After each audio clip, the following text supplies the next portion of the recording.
System X oscillator. It is very straightforward for the most part. It has saw, pulse, and triangle wave outputs. It has a fine tune, and it has a range switch. It has two sync modes. It has a weak, similar to a soft sync, if you're more familiar with the Q106, and it also has a strong sync signal. It has FM and pulse width modulation inputs. It has, as you'll see, it has a manual pulse adjustment, and then it has an internal LFO.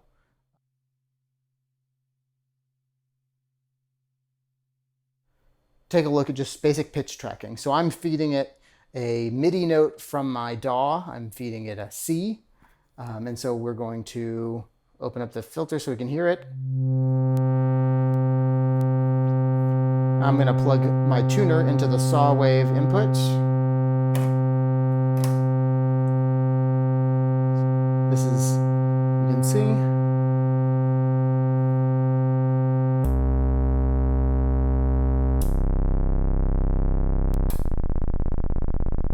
We go just a hair sharp that low. Dead on. Dead on. Touch flat, a little bit more flat, but well within pleasing tuning certainly by my standards. We all have different preferences on how much we like our oscillators to track, but for me this is about as good as it gets. So we're going to listen just to that pulse wave again.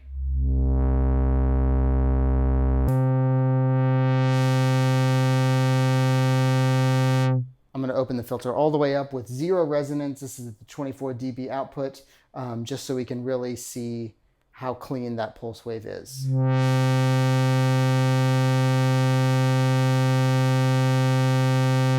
Now, if you'll notice, I'm going to sweep the pulse width manually. You're going to see that it does not go through 0. It is about 50% to 95%. So I'm going to go all the way to 50%.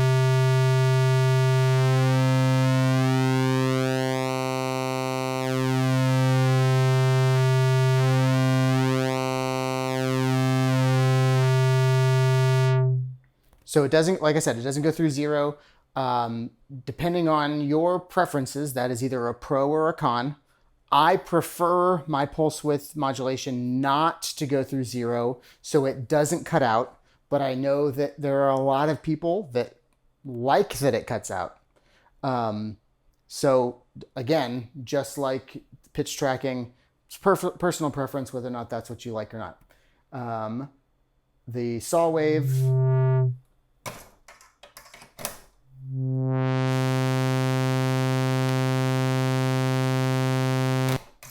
And the triangle wave. It's got a nice little buzz to that triangle wave. It's really got some nice harmonics to it.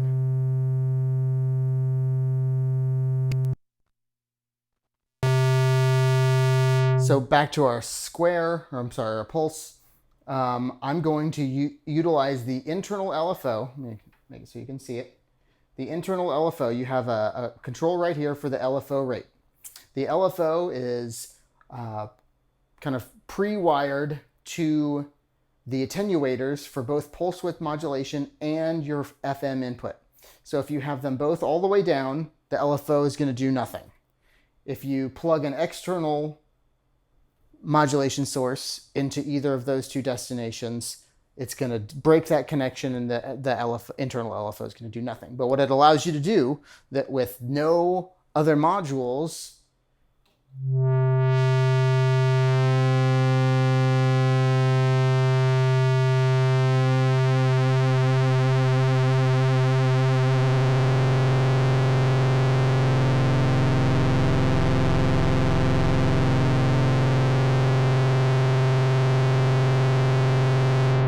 you can go from almost audio rate modulation, almost, not, I wouldn't call it fully audio rate, to very subtle, just nice movement, just to give it a little bit of kind of, not quite drift,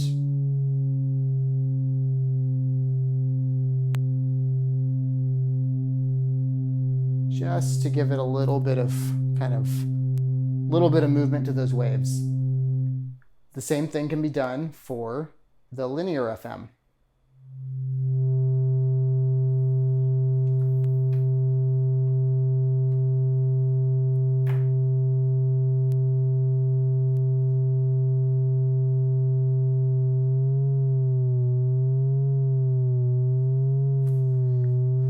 So that's only about one.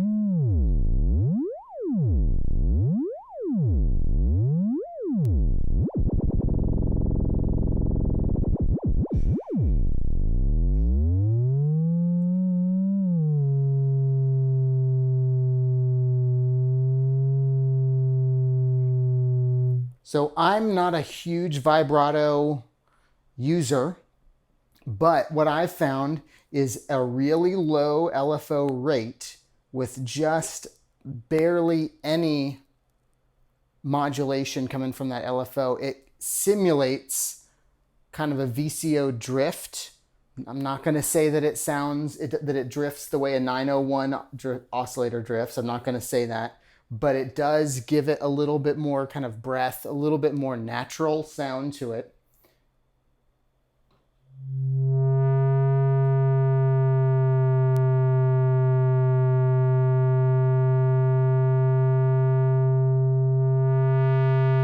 And then maybe with a little bit of pulse width.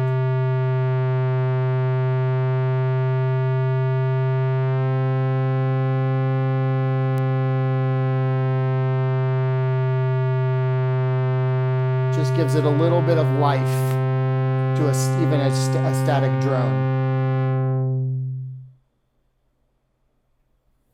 We're now going to take a look at the System X low-pass filter. This is both a 24 dB and 12 dB output filter. It has a 2-channel mixer for your audio signal. It has a 2-channel mixer for control voltage. It has a 1 volt per octave input that scales the self-oscillation, everything that you would come to expect from a great Roland-esque low-pass filter. I'm going to plug in, I've got just a gate going so we can see how it reacts to our System X dual envelope generator.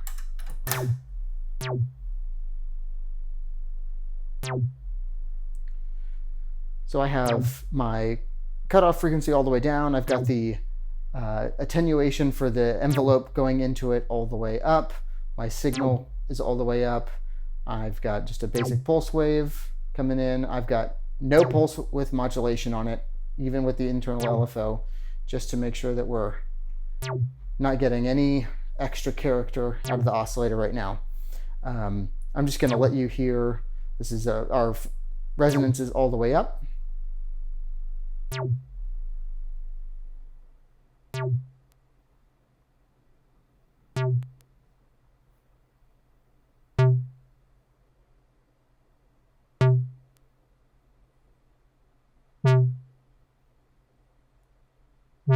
Increasing the attack time.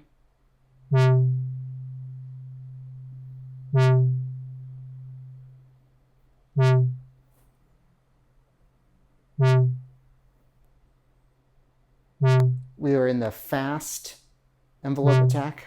Here's slow.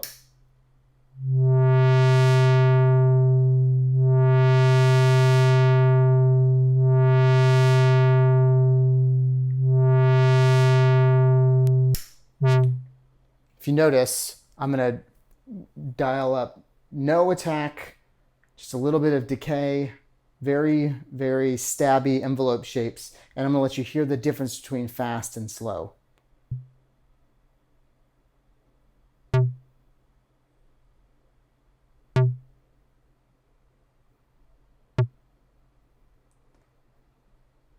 Here's decay at 0 is almost nothing.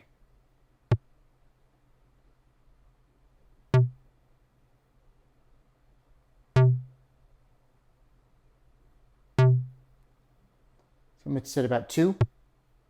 Here's 3.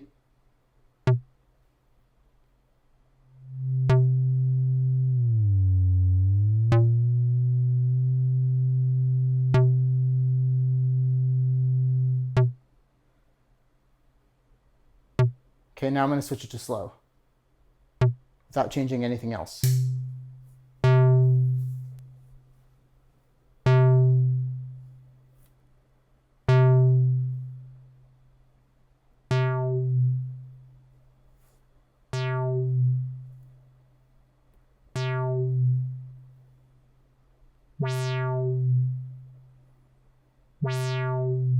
Back to fast.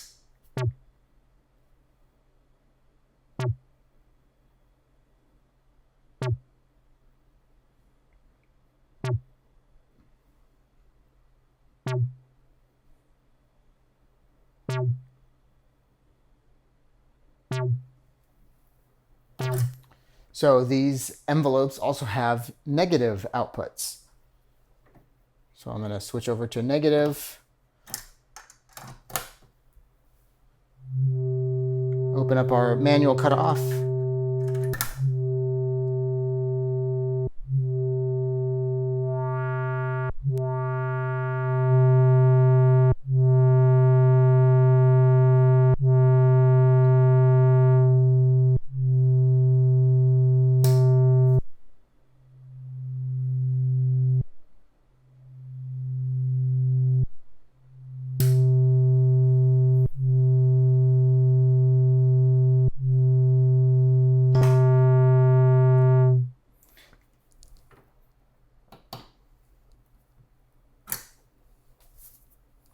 I'm going to go back to a positive and go back to, just a second, I'm going to switch now to the 12 dB output.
I'm going to show you now that it will self-oscillate and track voltage the way it's supposed to do that.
may recognize this pattern from the intro. Sending it the same MIDI file that I was sending it before, just going straight to the filter.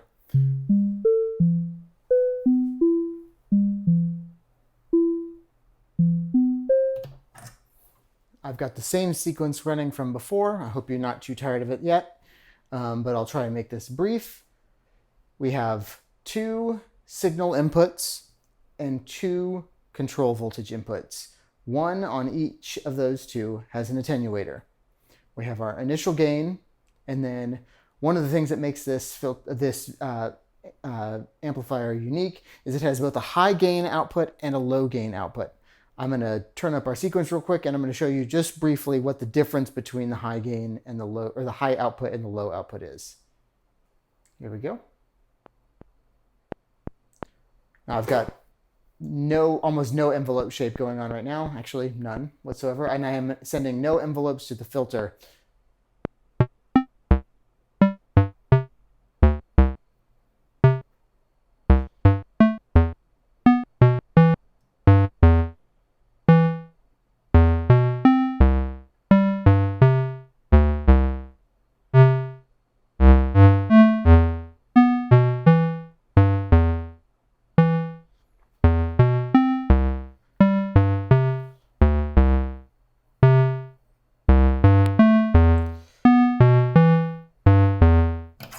So that's our high. I'm going to plug it back in so you can hear it. I'm not going to adjust any levels so that you can really tell the difference.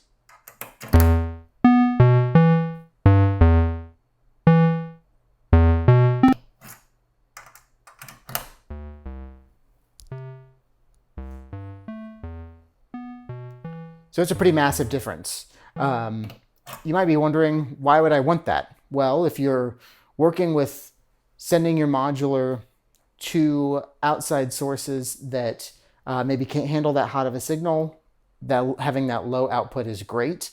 Using some effects pedals do not handle modular signal very well at all, and you can use that lower output to kind of not need to attenuate it.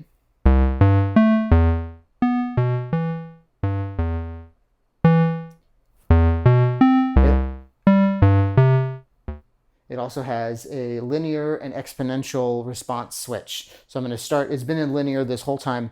I'm going to pull the envelope back in, and I'm going to show you the difference.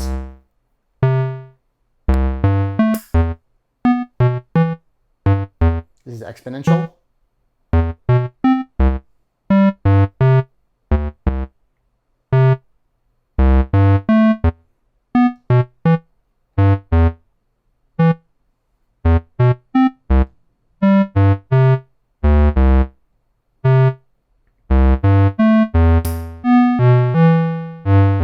Back to linear.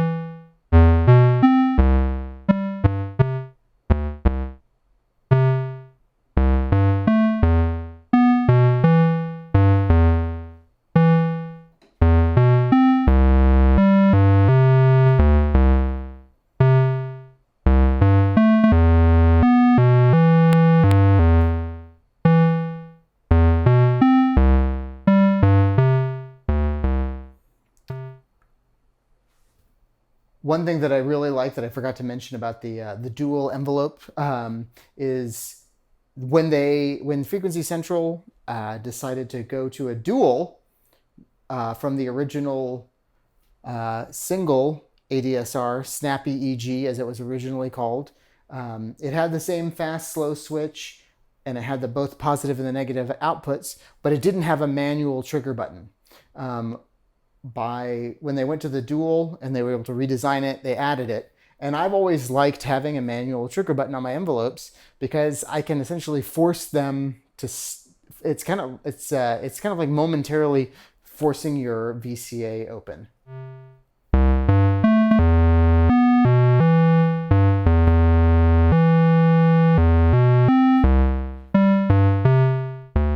It makes your envelopes really playable. It's kind of like being able to tie notes in real time. So being able to kind of hold those manual buttons down or manually fire them in conjunction with having those the fast and slow switches independent for each one. It makes that really a fun envelope to use. It's not overly complicated. It doesn't have every feature that you can get. It doesn't have voltage control over the stages. But what it is a great envelope to use every day. Some of those more complicated envelopes, I've owned them and I've gotten rid of them because it was too much. It was more control than I needed. Yeah, it would be great to have CV over certain things sometimes, but I wasn't using it on every patch and it was just kind of slowing the process down. So now we're going to take a look at the stasis leak delay, chorus, and reverb module real quick. And then we will briefly touch on the wave runner, which I haven't utilized at all in these patches. I'm going to use it a little bit in the stasis leak demo just to show you kind of how some things work.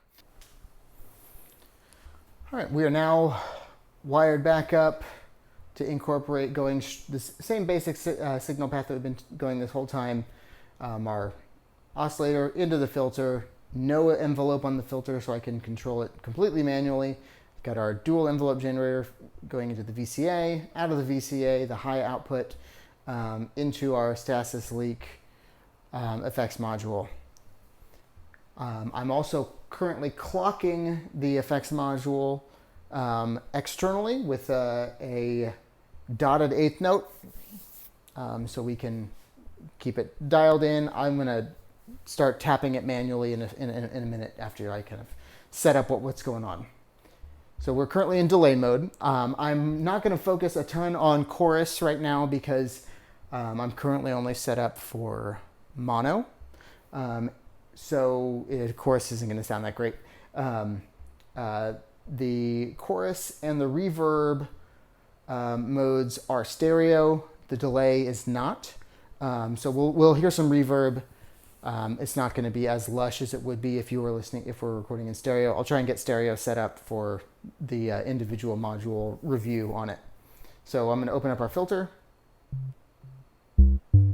That same sequence that we've been doing all day.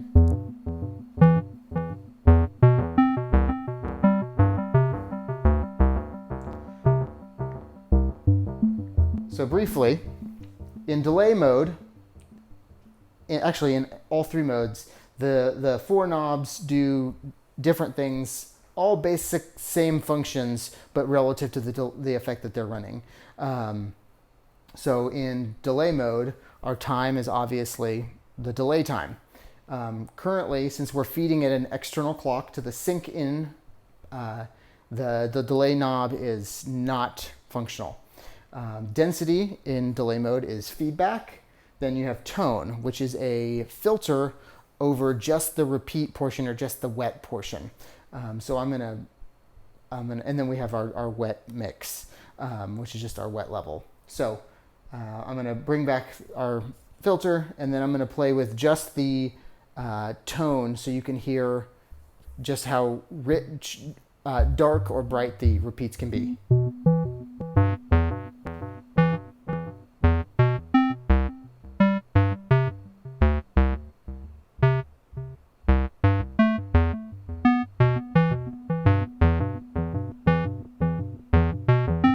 So I've got quite a bit of feedback, so we can really hear it.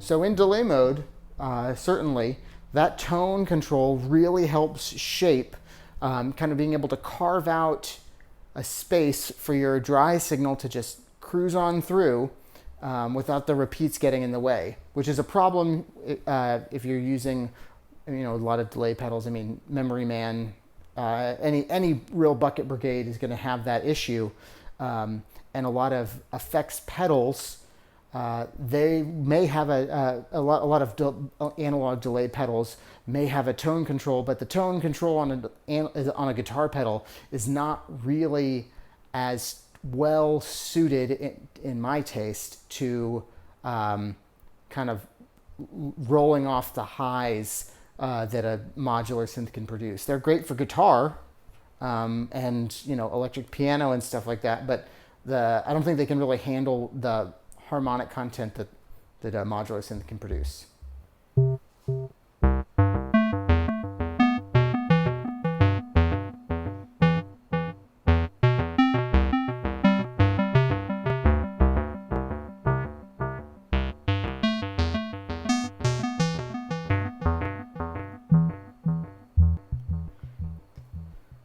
So we've got our wet control, our tone control, our feedback for delay. I'm going to remove our clock signal and I'm going to tap it manually. One thing I've noticed, coming from using a lot of delay pedals with my modular that have a tap tempo input, and I'm not sure exactly why, but I've had problems in the past. If you're feeding a delay pedal constant clock, it actually starts to mess it up. It starts to, and maybe it's just most delay pedals can't handle a modular gate as a tap pulse. But even if you just step on it and just manually tap constantly through your sequence, it starts to do weird things to the delay time. I've been using this delay module exclusively for the last month or so, and I've been feeding it clock almost 99% of the time, and it has never had a problem with it. So whatever Frequency Central did to accomplish that is great. So I'm going to tap in our tempo now.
So now we're going to try and hear a little bit of reverb on our sequence.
Every track always needs a little bit of reverb.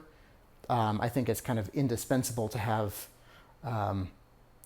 in your case. And the fact that, you know, between the chorus, the delay, and the reverb, you always need at least one of those things on a patch.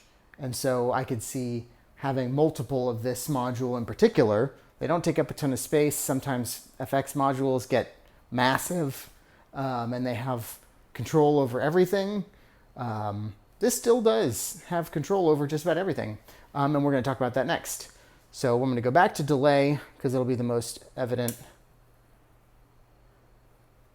Okay, so plug our gate back in.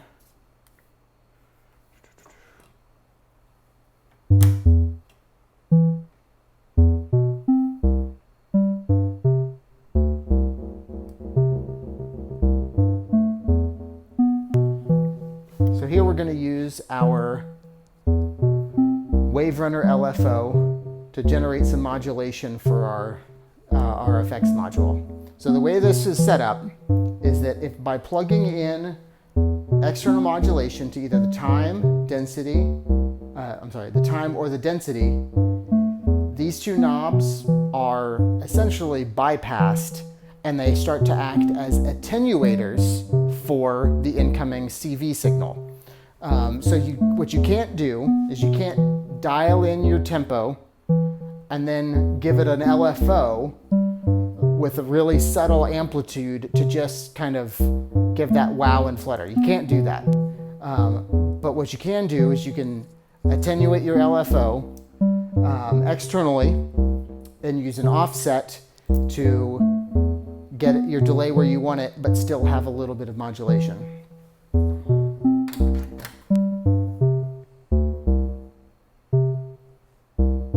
If you notice, as soon as I plugged it in, it zeroed out. So I'm going to take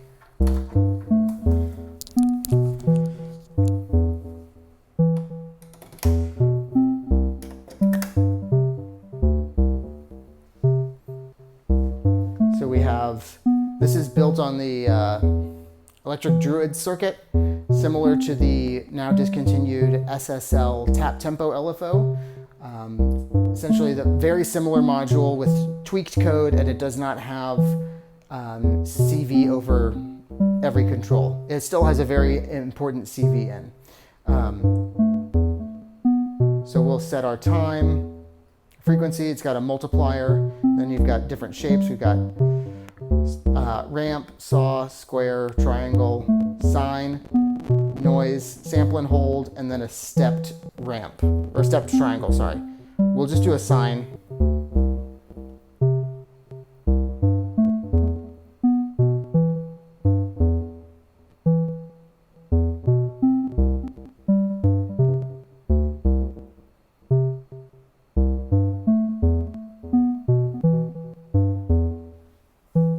Turn up the wet level a little bit.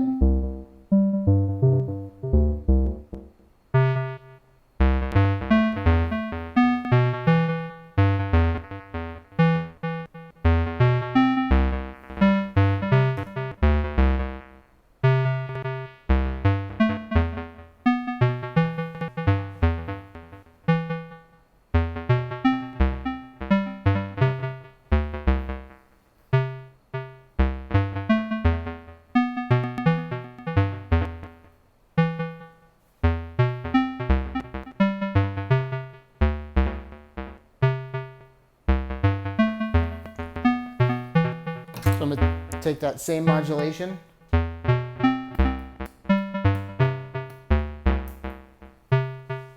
now we're back to tap tempo. I'm going to put that into our density feedback, our feedback.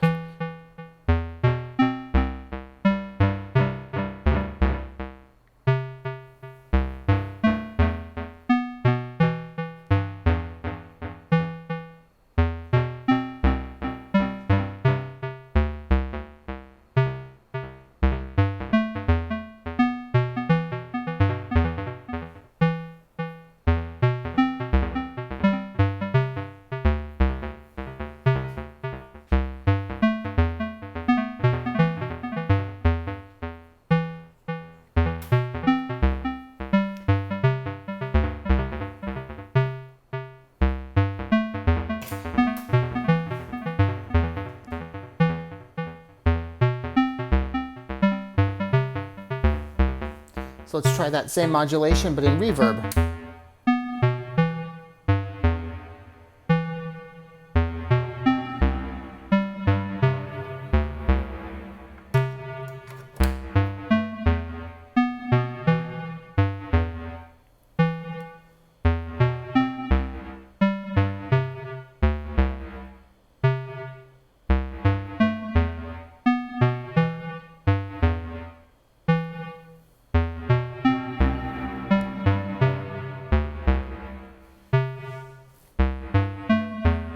So it has a great character to it.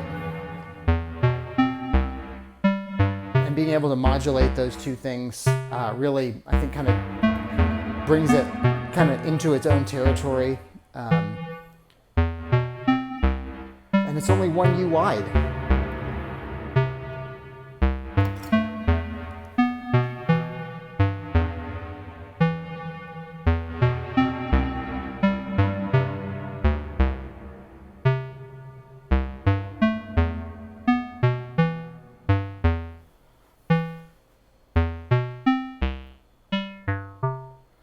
Thank you guys for joining me today. I'll be back to show off some more kind of features and different ways to use some of these modules. If there's questions that you guys have, I'd like to go into a lot more detail about the Wave Runner.